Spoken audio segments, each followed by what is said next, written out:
Hello, everybody, and thank you for tuning into the Liberty Report. With me today is Daniel McAdams, our co-host. Daniel, good to see you. How are you this morning, Dr. Paul? I'm doing very well. Good to have you here because I wouldn't know what to do if I didn't have some help, you know. No, but it is good to have you here for another program, another episode, and we have a lot of anxious people who tune in, you know, at 11 o'clock Central Time, and that's very good. Our good friends. And we're always anxious to hear from them, and we do hear from them. Most of it's all good, but every once in a while we have those people who like to pick a little bit. But we want to talk about blowback. We've talked about blowback all the way back to 2007 when we talked about blowback in a very negative sense about bad stuff. But here we're talking about maybe some beneficial blowback. Of course, that depends on from whose view you're looking at it from. You know, from our view, it can't be all bad on what's happening. I want to read a couple headlines to sort of set the stage for what we're going to be talking about. On your Zero Hedge, they had something this morning that says, European leaders revolt against U.S. sanctions in bid to preserve Iran deal. Of course, that was predicted, and we talked about it, and most people think, well, it can't be serious. We're the kingpins, and they won't ever do it, and they won't be able to. But who knows? You know, when push comes to shove, maybe, and that's been my argument over the years, we have built up a lot of enemies that will be willing to stand up to us if they see a weakness in an opening. And right now, they're pretty hacked off at us for what we did because the Europeans are probably going to be sanctioned as much as the Iranians are. This literally is putting sanctions on Europe, not just our enemies like in Iran.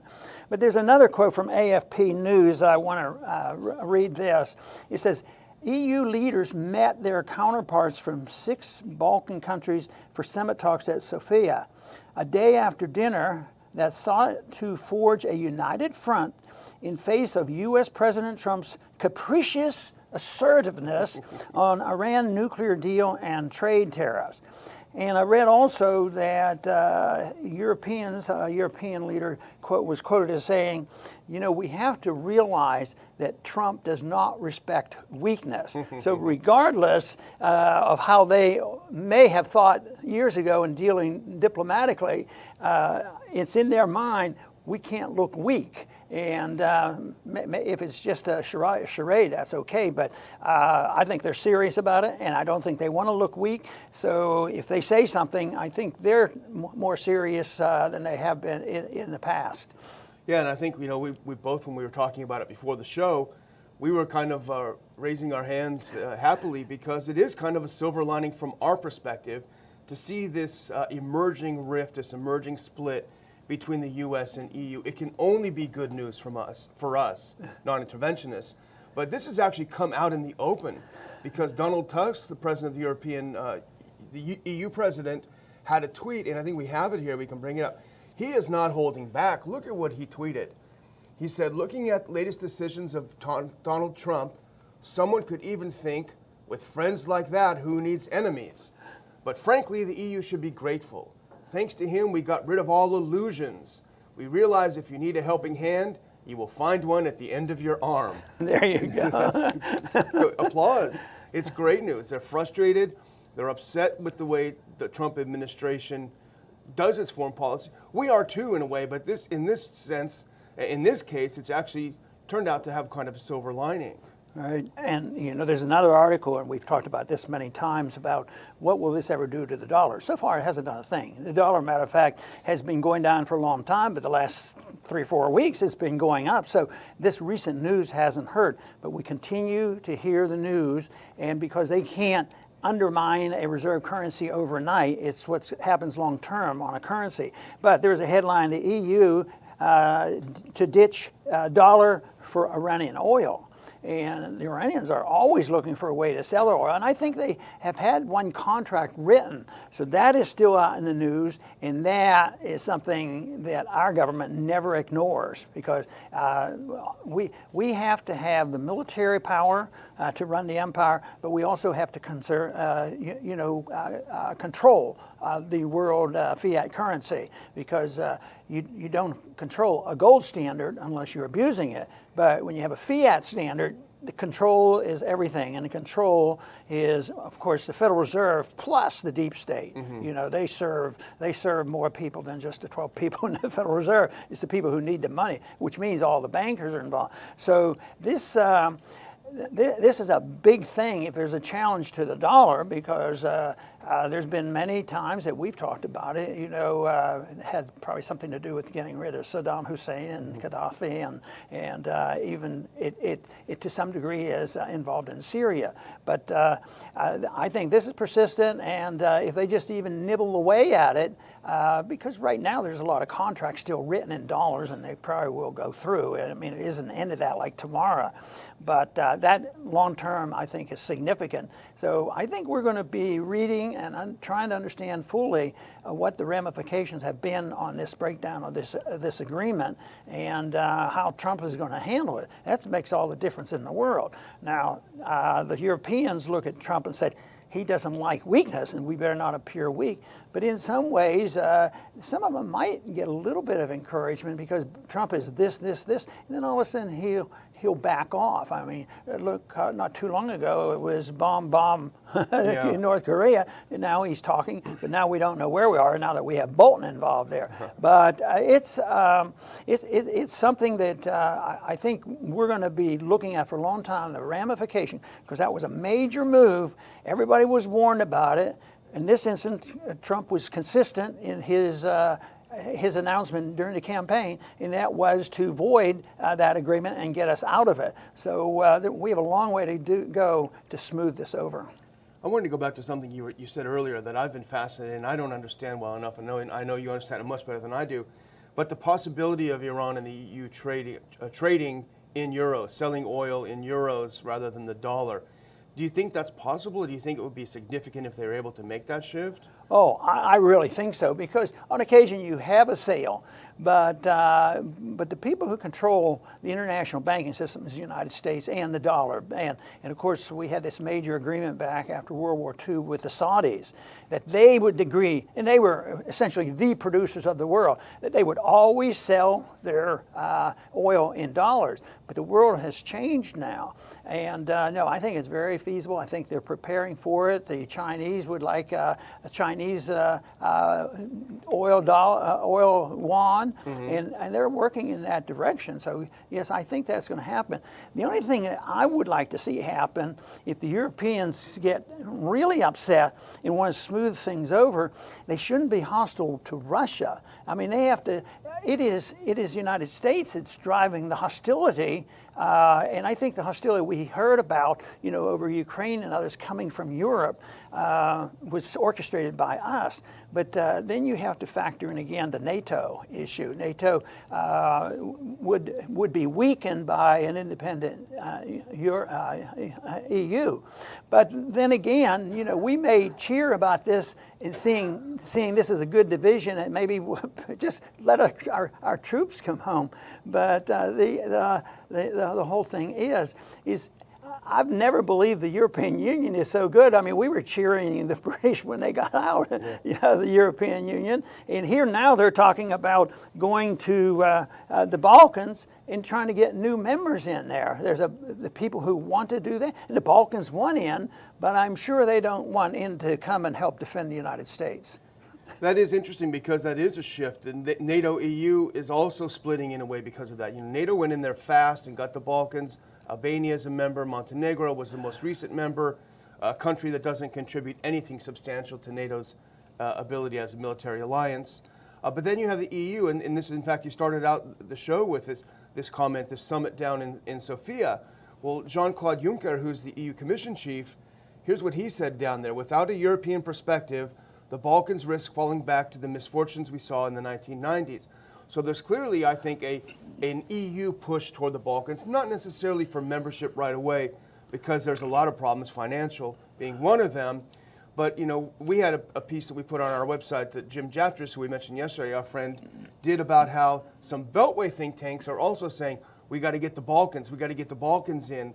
It's time for action in the Western Balkans, was a think tank report from a couple of Beltway think tanks. So I think this is sort of shaping up to be a battlefield, so to speak, between EU and the U.S. for the Balkans. and the wild card player really is Russia. Who was going to make the first steps toward rapprochement with Russia? Yeah, and we were very pleased to see Yugoslavia break up because, they should have this independence. And it almost looks like they're reversing that. Instead of a Soviet Yugoslavia, it looks like it might become a European Yugoslavia, and they'll have to toe the line, and the people who would come in would have to follow the rules of EU, which is the antagonism that so many countries already don't like because they get involved in their budgets and deficits and that sort of thing. But I think that there's a good chance that this will move along, but I think that we have to realize the European Union isn't the answer. My suggestion is very simple, a dream that I always have, which will probably remain a dream forever, except for the fact that there was something that is referred to as Hong Kong, which was at a time in the midst of the most vicious Cold War ever, existed, and they acted like libertarians essentially, and they traded because it was necessary East and West trading with each other, and it was very wealthy. I don't know whether it exists now, but there was a time when when Hong Kong was as rich as all of China, on wealth. Wouldn't it be neat if one of these countries, you've spent some time over in that area, pick a country and find out which one leans most to libertarianism and say, no, we're not interested in NATO, we're not interested in the EU. What we're interested in is setting an example and keeping our people free. And we're going to introduce this sound currency and the principles of free market. And all they want to be is left alone. That would be the hitch. Will the Americans leave them alone? Will the Europeans leave them alone? Will the Russians leave them alone? Who knows what would happen? But that would be the solution to that, and teach them to believe that a little independence, but a loose association. Yeah, a loose association, in that area is fine and dandy, but independence is not a bad idea too. Yeah, in fact, the scenario you're pointing to did take place. It took place in Albania in about 1993. Albania was the most repressive of the communist regimes, and they literally had no economy. And in '93, when it opened up, I was down there, and there were so many little stalls people opened up. The government was really non-existent. It hadn't developed yet, and so people were buying and selling and trading, and there was so much. People were actually getting wealthy for the first time ever. Unfortunately, the president at the time, who was a good man, I think, he listened a little bit too much to Washington and Brussels, and he brought in a lot of advisors and a lot of think tankers and everything, and they crushed this black economy, and it brought under the foot. But the thing is interesting. I think that we're talking going back to the EU versus the U.S. when it comes to the Balkans. In a larger sense, I think the EU's ace in the hole is Russia. Because if the EU is able to get past this, the Russophobia, whatever you want to call it, they're going to have a leg up on the U.S. And here's something that's interesting. We talked about it before the show. I don't know the significance of it other than to think that it must be significant. Angela Merkel, the chancellor, the German chancellor, is in her second meeting with Putin in a month. She's down in Sochi right now meeting with Putin, Russia's president, second time in a month. And interestingly enough, Deutsche Welle, which is the German government-funded news station, they point out, here are the stumbling blocks to better relations between Germany and Russia. Clearly that's on their mind. Claims that Russia's behind the hacker attacks. Russia's role in Syria, although interestingly, remember, Germany didn't join in the bombing. Crimea, that's a dead letter, that's essentially gone. Intelligence agency aggressiveness, the Skripal case. Well, as we've been covering for a while, that's fallen apart. Lack of progress in Ukraine, that's an issue. And also Russia cracking down on German-funded meddling NGOs in Moscow. So that doesn't look like an insurmountable list of things anyway. No, and maybe we could see this in a positive light that, who would have ever believed there would be a wall coming down in Europe and Berlin in a positive sense, and dealing with a Russian dictator, Gorbachev. Yeah. And the tanks didn't roll, and over the decades, when anybody defied them, the tanks rolled in, and there was really a crackdown. So Gorbachev, just said, that's it, it's all over, and it broke down. maybe Putin is in a position to take it one step further because he's coming across, but what I'm saying is very dangerous. We may get put on a list for saying it, that maybe he is going to be a more decent person to deal with. Maybe they have advanced another step. I don't know if that's true, but I would like to think about it. His actions aren't all that ruthless. I mean, sometimes we're doing a lot more threatening than he is, and so much of what he has done, whether it's in Syria or elsewhere, he's probably closer to following international laws than we have. Certainly in Syria, that's objectively the case. And here are some other wild cards if we're sort of looking at Europe. I would say the Visegrad 4 countries, which would be Hungary, Slovakia, Czech Republic, and Poland. Now, these are countries that the EU has been upset with because, first of all, Hungary, as we know, where they refused to accept all of these refugees, and it turned out that the Hungarian prime minister at the end of the day was right. And not only was he right, he just got elected with a supermajority, so the people liked it. They have never bought into this whole Russia bashing idea. You know, they're obviously they have. They're not jumping into Russia's arms. They remember the years of Soviet occupation and all these things, but they have never really had this reflexive anti-Russia view that I think that the Western European countries had because of U.S. pressure. So these countries are much more interested in opening to Russia for trade. Hungary does a lot of trade with Russia.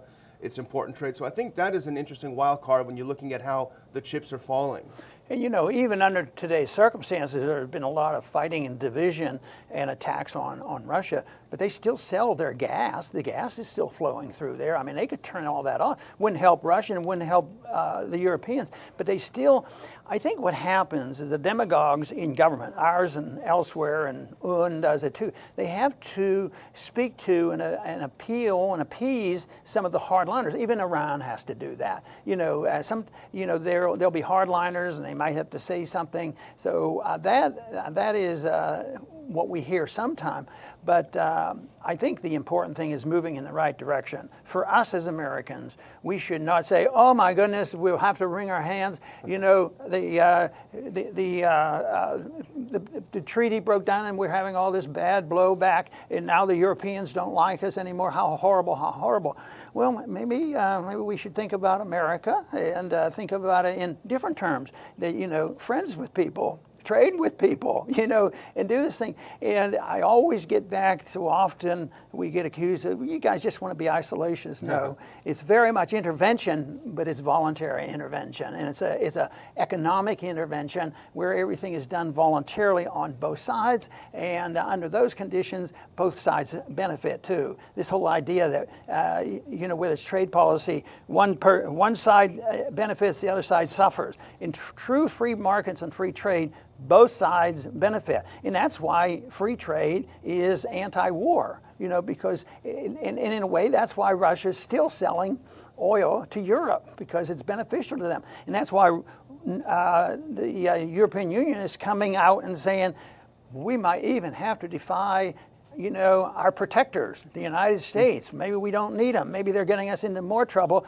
because we'd sort of like to deal with the Iranians. Yeah, they have their problems, but if we do these trade deals, they're scared to death. Our side's scared to death. We might get to liking them, you know, and benefit from them, and maybe they won't need us so much. And then we wouldn't need to send our troops and weapons over there. Who would buy our weapons? Wouldn't we go broke? Yeah, because that's our industry, you know, the war machine, war profiteering. I think it's all involved, and of course the money issues involvement, the banking industry, and the exports. Unfortunately, when we get involved in here, we want to export them the technology of the IRS, the central banking, and all these horrible things, and we expect them to do it our way, which eventually we'll realize that our biggest export has not been a good export, and that's the exporting of our inflation, exporting our dollars. Although in the short run it benefits, in the long run it destabilizes, and that's why we have these weird fights with China over trade, which never talks about the real issue. Well, you know, we often talk about unintended consequences from a negative perspective. And I think this is one time where the unintended consequences of what we still believe was a dumb idea. Pulling out of the Iran deal was a dumb idea for the U.S. But the unintended consequences, ironically, might end up benefiting the U.S. because it might reduce the U.S.'s ability to bully the rest of the world, which costs the rest of us a lot of money, and a loss of prestige, a loss of making enemies overseas. So I think we should be upbeat about this. The other thing that I would just mention is that we've had a real uptick in our viewership and in our subscribership since the Iran crisis and a few of these things, Gaza, etc. We're very happy to all the new viewers who've joined us. Please subscribe to our channel. Tell your friends, tell your enemies to watch the Liberty Report and subscribe to our channel. Now, give advice and tell those people who have an enemies list, keep us off that list. Keep us off that list. We're really nice people. We want peace and prosperity. That's right. Nobody can argue about that. And individual liberty, and at the same time, the other side keeps winning because authoritarians have been in charge of government for as long as anybody can write history. But it doesn't mean we can't change our ways. We change our ways all the time. Just think how industrially we have changed our tune with industrial revolutions. The whole nature of the world changes with that. Why can't we change the nature of people getting along together and advance to another stage? So I'm very much of an optimist that we can use our intelligence and our technology for peaceful purposes. I don't like it when we have technology developed and then immediately it's the government that gets control of it and uses against us, invade our privacy or uses it in weaponry to go and tell other people how to live. Technology ought to be used for protecting our privacy and protecting us against government and protecting our liberty. So that is a revolutionary thought. We're not too far into that, but there's no reason why we can't move in that direction, at least if we can state it, that it's a possibility. Mankind can change its ways, and that's what I think we should try to do for positive reasons. And that is very simple. Give up the notion that you should mold the world with authoritarianism, with the use of force, and that things should be done voluntarily. It's not complex, and treat other people like we want to be treated in foreign policy as well. I think it is a road to peace and prosperity. That is our goal. I want to thank everybody for tuning in today to the Liberty Report. Please come back soon.